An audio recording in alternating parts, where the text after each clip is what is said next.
Hey everyone, great news! The frame has arrived. And unlike the last time, it's actually how it should be this time. So I got it yesterday. It was delivered to me a couple of days ago, but I didn't have the time to pick it up before yesterday. So basically the guys at Lumar Colors have done the amazing job once again. As I've mentioned on previously occasions, the design is exactly the same as it was, and they've just done it over again. So looks great, and every time you get a big box like that, you're just filled with joy. You know, if you're anything like me, you love getting big boxes, especially in the holiday season, and this is no exception. So I'm gonna show you the bike right now.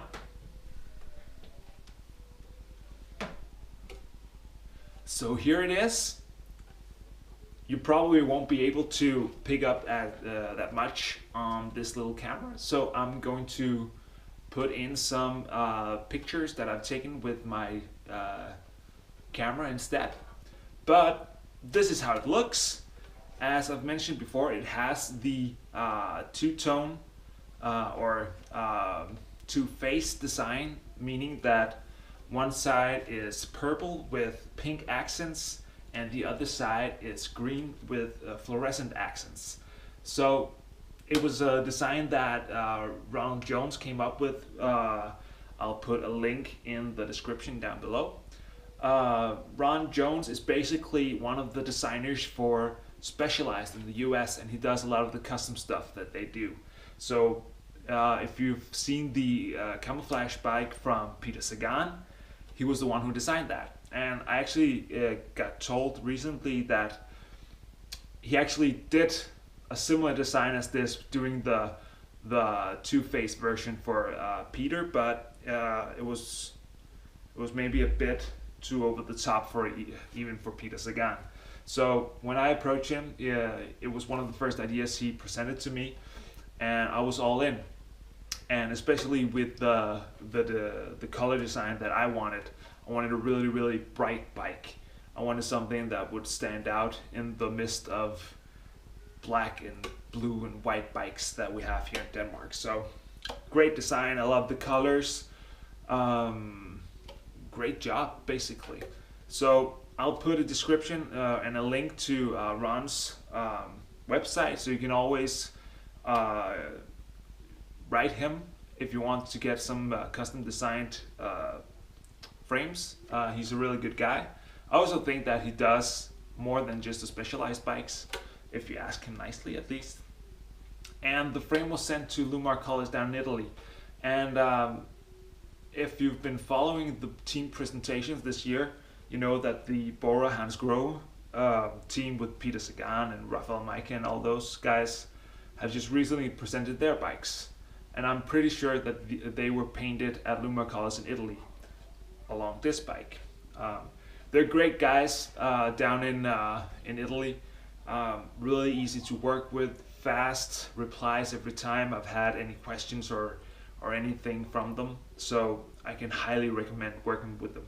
There was some minor touch-ups on this bike, which meant a bit of delay for me, but you know, they're just humans and they can make mistakes and I can make mistakes. So I'm just happy to have the frame just before Christmas.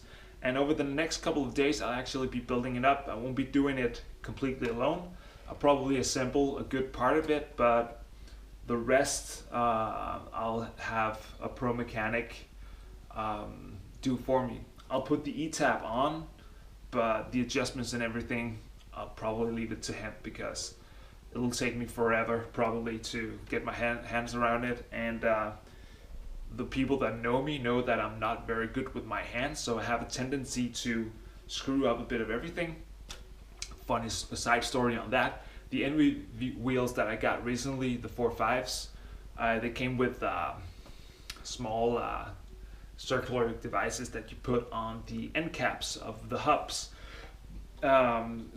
Just to protect them during the freight or the shipping. So when I got the wheels out, I took them off and threw them away.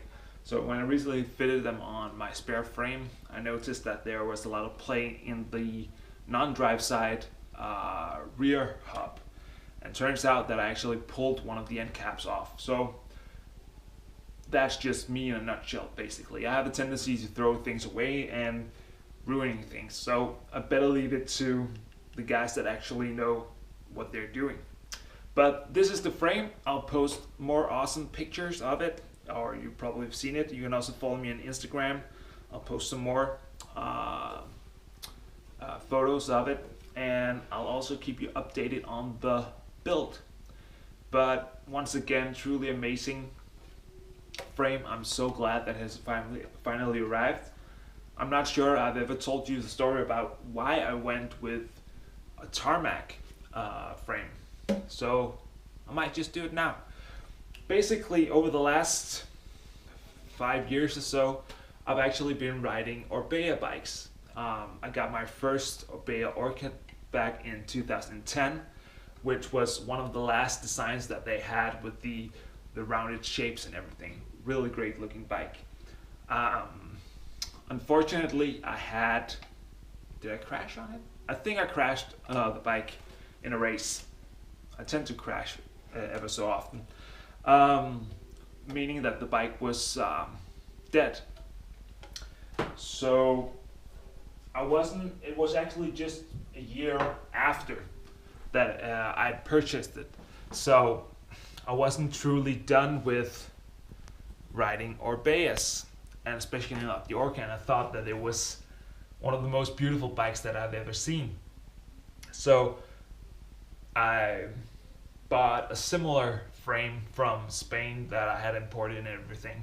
I rode that for a couple of seasons before switching to the newer Orca, which is basically an older Orca now.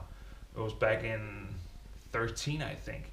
The reason being was that the old Orca didn't have clearance for wider wheels, especially in the rear. So there was a definite rubbing from the chainstays and everything. So I sold that bike and got the newer version. I rode that for a couple of seasons, and then I decided that I wanted a new bike. And I've always been a fan of the Specialized bikes, and especially ever since the SL3 or SL2, I think it was, I've really been into those bikes. So I finally had the chance to do something about it and actually buy them. And I don't know why I like these bikes, because you see them quite often, but there was just something about it, and I always wanted to own one, but couldn't wrap my head around how I could get one without it being just another S-Works bike. So when I turned 30, I got the idea that I want a custom painted bike, and got in contact with Ronald, and he said, yeah, I can do that, and it wasn't that expensive. So I finally went ahead and bought the S-Works frame, the new Tarmac, the SL5, whatever you'd like to call it. And as I mentioned earlier, I've been riding it all through this season, 2016, and I've been loving it. It's not the lightest bike, it's not the most aerodynamic bike, it's not the, what can you call it, but it puts a smile on my face every time I look at it. I love the shapes, I love the tubing, I love everything about it. And I'm still under the UCI regulation, so my bike has to weigh 6.8 kilos at least. So it doesn't matter that my frame or anything is a bit heavier than what it should be or could be. But I just love the bike. It handles really, really well. It's stiff, it's responsive, and it's also comfortable at the same time. And when you're doing long rides, you really don't pay attention to the fact that you've been sitting on a small saddle for 5 or 6 hours. So it handles great, corners really well, gets up to speed really well. So I can't say anything negative about the bike at all. It could be lighter, but I don't really care in the end. I'll put light parts on it so it won't be as heavy, but I'm trying to get it around to the 7 kilo mark.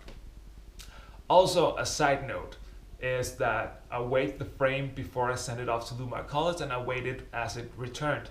And it is put on about 160 grams. So a custom paint job, 160 grams, not that much, at least if you ask me. So it's 1150 as it is right now, and it was 990 grams. But probably it's down to it having put on about 200 grams with the clear coat and everything. The frame that I had was a matte finish bike with the Giro d'Italia colors in it, and they take off the existing paint, but given that it doesn't have a clear coat, or a glossy clear coat at least, probably won't weigh down as much. So basically it's probably put on about 200 grams.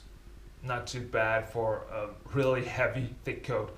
I checked the damaged frame that I have, and it has a really good amount of clear coat on it, so it just protects us a bit better. So thanks for watching once again. I can't wait to build up the new bike and have the finished pictures for you. It will take a couple of days probably before I'll be able to post it, but you'll just have to wait. So thanks for watching once again. Make sure to subscribe to the channel, watch my other videos if you want to know how I got in contact with Ronald, how or what parts I'm going to put on and everything. You can watch the playlist I've made for it. So until next time, thanks for watching. Bye.